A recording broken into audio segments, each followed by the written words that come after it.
Boa tarde, cavalheiros. Boa tarde, senhoritas. Bom, como a nossa aula 3 da frente B não deu tempo para contemplarmos ela no nosso período normal de aula matutino, que é muito curto, então eu vou fazer esse videozinho rápido aqui para dar uma força para vocês, que é a única aula que eu não consegui exercer em sala de aula com vocês. Então, pessoal, nós vamos trabalhar hoje a aula 3 da frente B, França, Laboratório e de Experiências Políticas e Sociais. Basicamente, vamos trabalhar o período que vai da Era Napoleônica, com o golpe do 18 Brumário, em 1799, até o fim da Comuna de Paris, por volta de 1870 para 1871.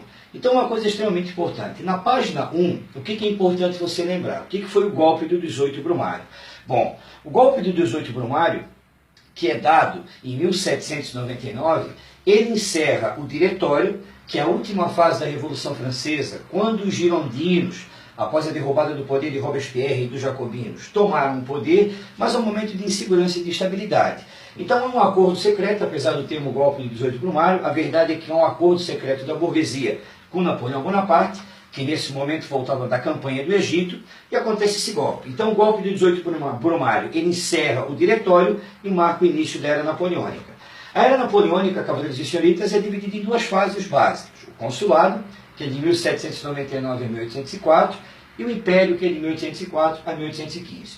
Do consulado, a coisa mais importante é lembrar já a princípio as três fases políticas que ele vai exercer, os três cargos políticos nesse contexto, que vai ser primeiro cônsul vitalício e depois imperador, futuramente imperador. No consulado, a coisa mais importante de salientar é o Código Civil de 1804. Por quê? Porque o Código Civil de 1804, coisa que é destacado na apostila na página 1, né, na primeira coluna, todos esses quadros laranjas, né, diga-se de passagem, são extremamente importantes, esses conceitos da apostila. Então, o Código Civil de 1804, ele consagrou a ideologia liberal burguesa na França. Por exemplo, a consagração da propriedade privada juridicamente, a consagração da separação da Igreja e do Estado e tantas outras medidas liberais que agora consagram tudo aquilo que a burguesia buscava desde 1789 com a Revolução. Posteriormente, cogita-se que esse plebiscito pode ter sido manipulado.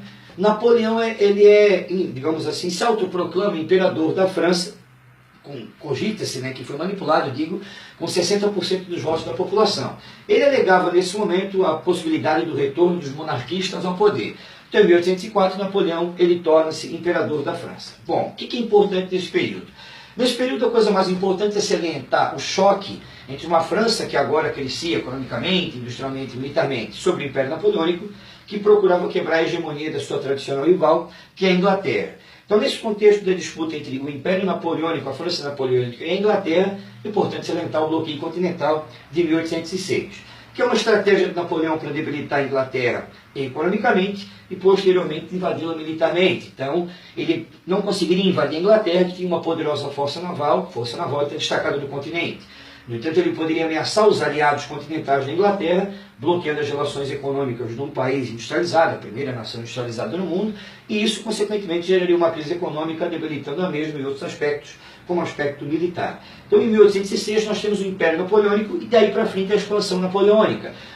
E essa expansão napoleônica é importante salientar, cavaleiros e senhoritas, que tem conexões com vários outros momentos da história. A invasão da Espanha, que derrubou Fernando VII e, consequentemente, afrouxou os laços metropolitanos dessa metrópole sobre os seus colônios da América, dando início a futuros processos de independência dos vice-reinados e capitanias, a vinda da corte portuguesa para o Brasil e, consequentemente, a abertura dos portos, mais tarde, os tratados de 1810, a elevação ao Reino Unido, questões que vão levar à construção do processo que culmina com a independência do Brasil em 1822.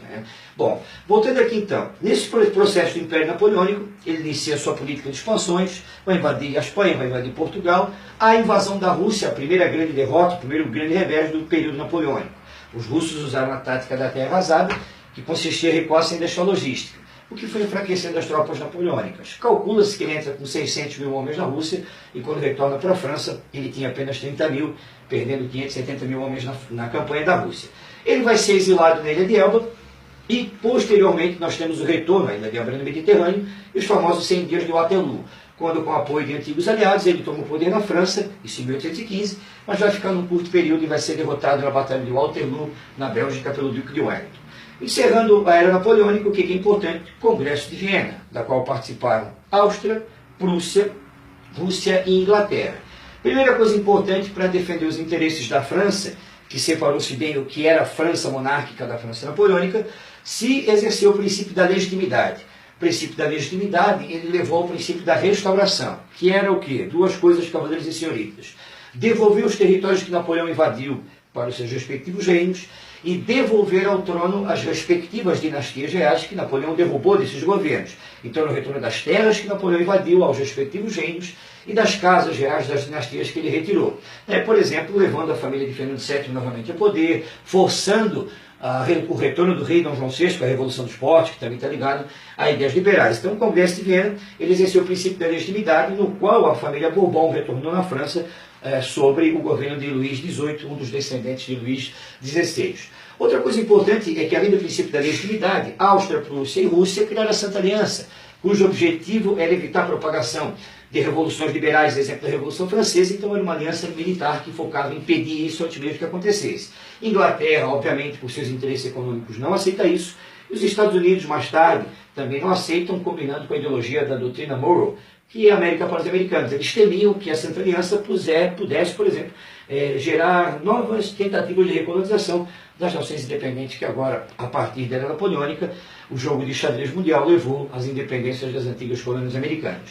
Outra coisa importante, Revolução de 1830. O que é aqui rapidinho, cavaleiros e senhoritas? Bom, Revolução de 1830, ela está ligada ao retorno dos Bourbons na França, a transição de Luís XVIII para Carlos X, que era seu irmão, e a tentativa de implantação novamente do antigo regime na França, absolutismo, favorecimento do clero e da nobreza. Então nós temos, digamos assim, republicanos e antigos, digamos assim, apoiadores de Napoleão, contra o retorno da monarquia francesa na figura de Carlos X. Isso culmina com a implantação da monarquia burguesa na França, representada por Luís Filipe de Orleans, o rei burguês, e consequentemente respeitou a Constituição e vai melhorar a condição industrial, a condição econômica da França. Tanto é que aí a burguesia financeira é desprivilegiada e se privilegia a burguesia industrial. O governo de Luís Filipe de Orleans, ele termina com as grandes crises econômicas por volta de 1845. Uma crise no setor agrícola diminuiu a capacidade de consumo da população agrícola dos bens manufaturados, levando o ciclo da crise para o setor industrial e posteriormente para o setor financeiro. Então, o final de meados de 1845 até 1848 na Europa é um problema econômico danado.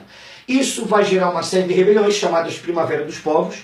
É um conceito bastante importante nesse contexto, dessa agitação liberal por toda a Europa após essa crise econômica.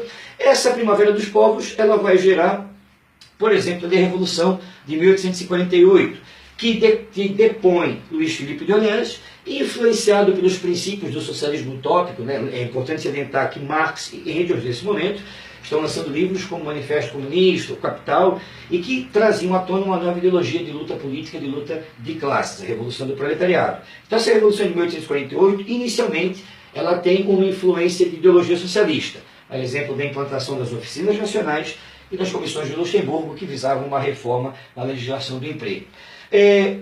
As oficinas nacionais foram fechadas por causa da questão de impostos, a Comissão de Luxemburgo não foi implantada e, consequentemente, as agitações sociais na França vão culminar nesse momento com uma transição do antigo governo de ideologia socialista para Luís Napoleão, sobrinho de Napoleão Bonaparte, e que futuramente vai ser Napoleão III. Luís Napoleão, nós temos nesse momento aí a Segunda República, que é de 1848 a 1852, é importante salientar. Nesse momento da Segunda República, Luís Napoleão, ele vai se aproveitar, inclusive Marx faz uma comparação dele com seu tio Napoleão Bonaparte, como um novo golpe do 18 Brumário. No final da Segunda República, Luís Napoleão, com o mesmo princípio do tio, alegando problemas com monarquistas, etc., dá um golpe e implanta o Segundo Império na França, que é de 1852 a 1870.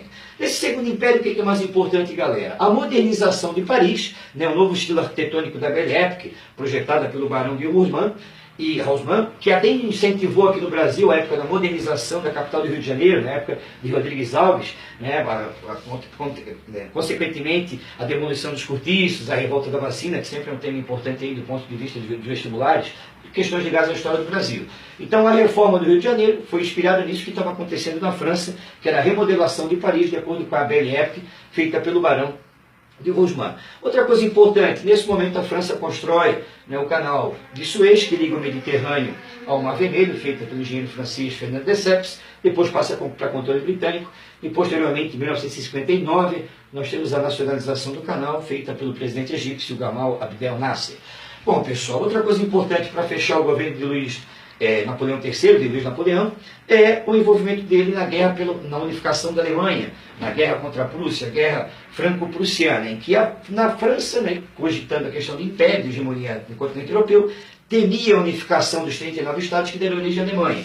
Então, a França já tinha apoiado, por exemplo, o processo de unificação da Itália por causa da Áustria, e agora se meteu na unificação da Alemanha e se deu mal. A França perdeu a Guerra Franco-Prussiana, e isso termina com a deposição de Napoleão III.